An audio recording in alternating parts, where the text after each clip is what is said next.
स्वागत है आप सभी आंगनबाड़ी बहनों का फिर से एक नई वीडियो में। आज की वीडियो में हम लोग फिर से बात करने वाले हैं कि पोषण टेकन के संबंधित में आईसीडीएस ने एक नोटिफिकेशन जारी किया गया है, जिसमें कि बताया जा रहा है कि आईसीडीएस ने निर्देश दिया है सभी जिला पदाधिकारी को कि जितने भी आपके क्षेत्र के आंगनबाड़ी कार्यकर्ता हैं जो कि पोषण टेकन में लाभार्थी को ऐड किए हैं, सभी की जिलावार सूची मांगा गया है।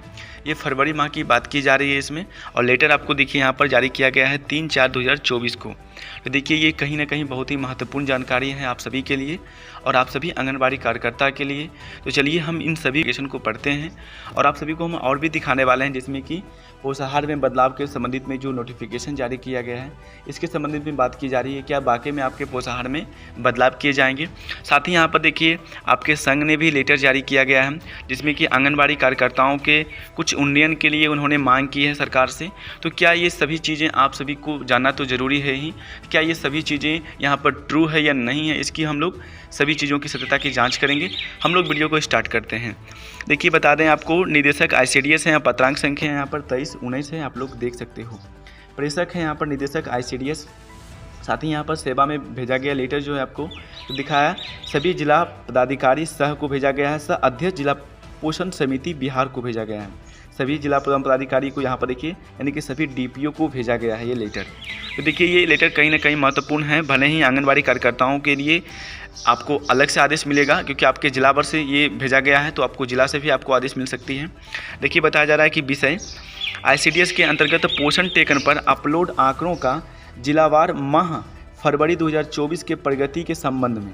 यानी कि यहाँ पर देखिए बताया जा रहा है कि आईसीडीएस बोल रहे हैं कि अंतर्गत पोषण टेकन पर आप लोगों को जो अपलोड आंकड़ों है उसका जिलावार माह फरवरी 2024 के प्रगति संबंध में यहाँ पर कुछ जानकारी आपको दी जा रही है। हम बता दें कि फरवरी माह में ही कुछ लोगों को लेकर 6 वर्ष बच्चों का डाटा वेरीफाइड किए होंगे, उनके माता पिता का, उन लोगों के मोबाइल के मतलब कि मोबाइल नंबर पर, यानी कि लाभार्थियों के मैसेज ही जा रहा है। हम लोग सेविकाओं की बात नहीं कर रहे हैं।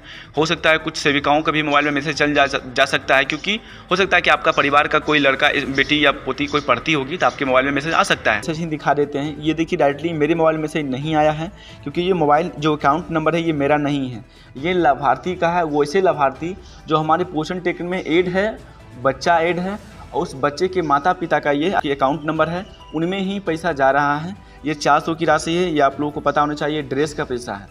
अब देखिए पोषण टेकन में आप लोग लाभार्थी को ऐड किए होंगे जिनका 3 से लेकर 6 वर्ष का आधार वेरीफाइड होगा, और जो ऊपर से जो आया होगा आदेश जितना बच्चा का भेजना होगा उन्हीं लोगों का पैसा यहाँ पर जा रहा है। तो देखिए पैसा जा रहा है, ये तो श्योर है, लेकिन कितने लोगों का जा रहा है और ये कैसा पता कर पाएंगे आप लोगों को, ये कहीं भी डाटा आप लोगों को नहीं बताया जा रहा है। लेकिन ये आप लोग चाहें तो देखिए आप लोग लाभार्थी का मैसेज जाके चेक करेंगे तो उनके मोबाइल में इस प्रकार से मैसेज आपको मिल जाएंगे, जहाँ पर लिखे होंगे योर अकाउंट नंबर, यहाँ पर कुछ यहाँ पर नोट किए होंगे लास्ट के 4 डिजिट, और your credit for scheme dress for AWC, यहाँ पर देखिए ड्रेस फॉर AWC लिख दिया गया है। तो इससे हम लोग श्योर हो सकते हैं कि ये ड्रेस का पैसा है, और किससे, तो आंगनबाड़ी वर्कर का यहाँ पर देखिए AWC लिख दिया गया है।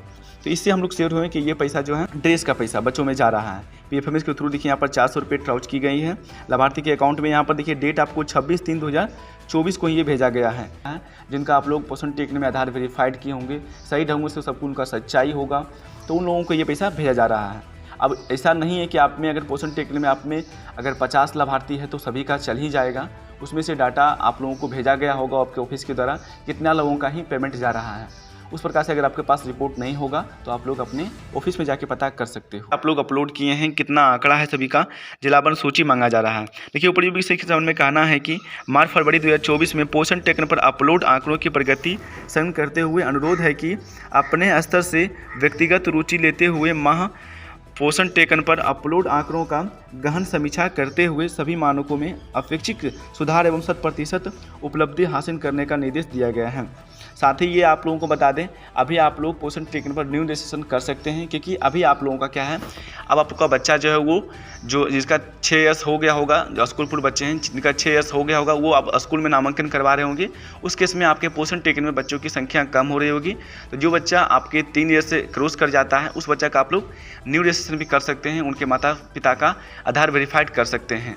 बच्चा का वेरीफाइड उस समय आप लोग कर सकते हैं जब वहाँ पर, लेकिन माता पिता का आधार वेरीफाई करना भी अनिवार्य है, क्योंकि जो पैसा है वो माता पिता के अकाउंट में ही जाएगा, क्योंकि बच्चा का भले ही आधार कार्ड बन गया होगा लेकिन उनका खाता नहीं होगा, तो उस केस में पैसा नहीं जा सकता है। इसलिए आप लोग उनके पहले माता पिता का आधार वेरीफाइड करें, या किन्हीं में से माता या पिता किसी का एक, उसके बाद ही आप लोग बच्चा का आधार वेरीफाइड कर सकते हैं।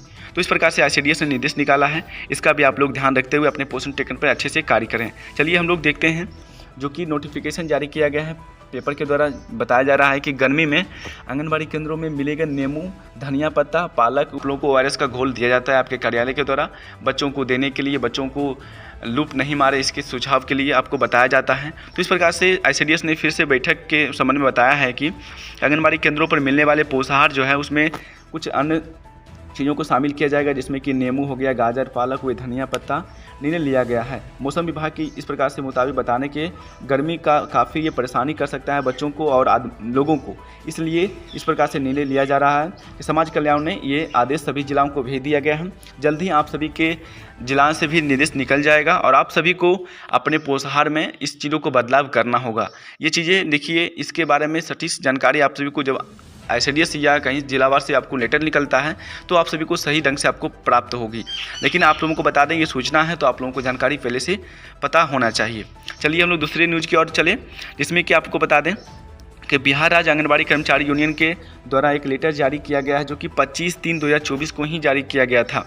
बताएं इसमें कि बताया जा रहा है कि सेवा में निदेशक समेकित बाल विकास सेवा यानी कि ये ICDS को भेजा गया है, जिसमें कि यहाँ पर विषय है, आप लोगों को बता दें कि आंगनबाड़ी सेविका एवं सहायिका को उच्चतम न्यायालय के निर्णय एवं उपदान संदर्भ में अधिनियम 1972 के आलोक में उपदान भुगतान के संबंध में, यानी कि यहाँ पर संघ जो है वो बता रही है कि आंगनबाड़ी सेविका और सहायिका को उच्चतम न्यायालय यानी कि हाई कोर्ट ने ये आदेश निर्णय दे दिया गया है कि जो सेविका सहायिका है जो कि उपदान भुगतान के हकदार हैं, इसलिए सेविकाओं को इसका हकदार मिलना चाहिए। किनको ये लाभ मिलेगा, किन सेविकाओं को ये लाभ मिलने वाली है, इसके बारे में बताया गया है। देखिए महाशय उपयोगी से सबने कहना है कि उच्चतम न्यायालय के द्वारा मणिबेन मंगल भाई भरिया के द्वारा बनाया दाहोल व अन्य के मामले में दिनांक 25/4/2022 को दिए गए निर्णय के आलोक में तथा उपदान अधिनियम 1972 के संबंध में तहत समेकित बाल विकास सेवाएं कार्य सेविका सहायिका को सेवा समाप्ति के उपरांत, यानी कि जो सेविका सहायिका सेवा समाप्त कर लेती है,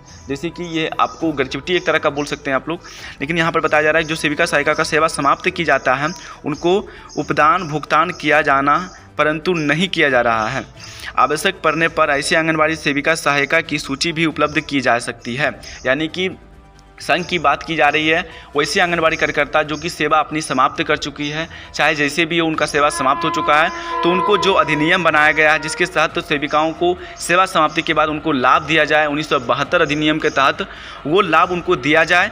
सेविका सहायिका सेवा समाप्ति की है उनकी सूची भी आपको संकलन किया जा सकता है, यदि आप लोग मांगते हैं तो उसका सूची भी आपको दे दिया जाएगा। लेकिन आप लोग इस मुद्दे पर बात करें और सभी सेविका जो सेवा समाप्त की है उनको आप लोग जल्द से जल्द उनको सेवा उनको जो भी उपदान होता है उनको भुगतान किया जाए। आपसे अनुरोध है कि तमाम सेवा मुक्त सेवानिवृत्त यानी कि सेवा समाप्ति के पश्चात विधि समाप्त उपदान भुगतान की सेवानिवृत्ति किया जाए। यानी किनको मिलेगा, तो देखिए जिनका सेवा समाप्त किया जाता है तत्काल के लिए तमाम के लिए या तो सेवानिवृत्ति उनको मिलना चाहिए, यानी कि ग्रेच्युटी जिनको बोल सकते हैं हम लोग, और साथ ही सेवा समाप्ति जिनको सेवा समाप्ति यानी कि जो जैसे ही कहें आप लोगों का आपका जो नौकरी है वो ख़त्म हो जाता है, उस केस में आप लोगों को ये मिलता है, चाहे आप रिटायरमेंट हो चाहे आप कैसे भी हो, तो आपको ये इस प्रकार से जो भुगतान है वो आपको मिलनी चाहिए। ये आपकी संघ आपके लिए आवाज़ उठाई है, तो ये बहुत ही अच्छी बात है और सेविकाओं को इसकी हकदार मिलना चाहिए। ये नियम बन चुका है तो सेविकाओं को जरूर मिलना चाहिए। इसके लिए आप लोग अपना कमेंट में अपना राय दे सकते हैं। बाकी बात आप लोगों को न्यूज़ कैसा लगा आप लोग वीडियो के नीचे कमेंट में आप लिखना ना भूलें। मिलते हैं फिर एक नई वीडियो के साथ, तब तक के लिए जय हिंद जय भारत।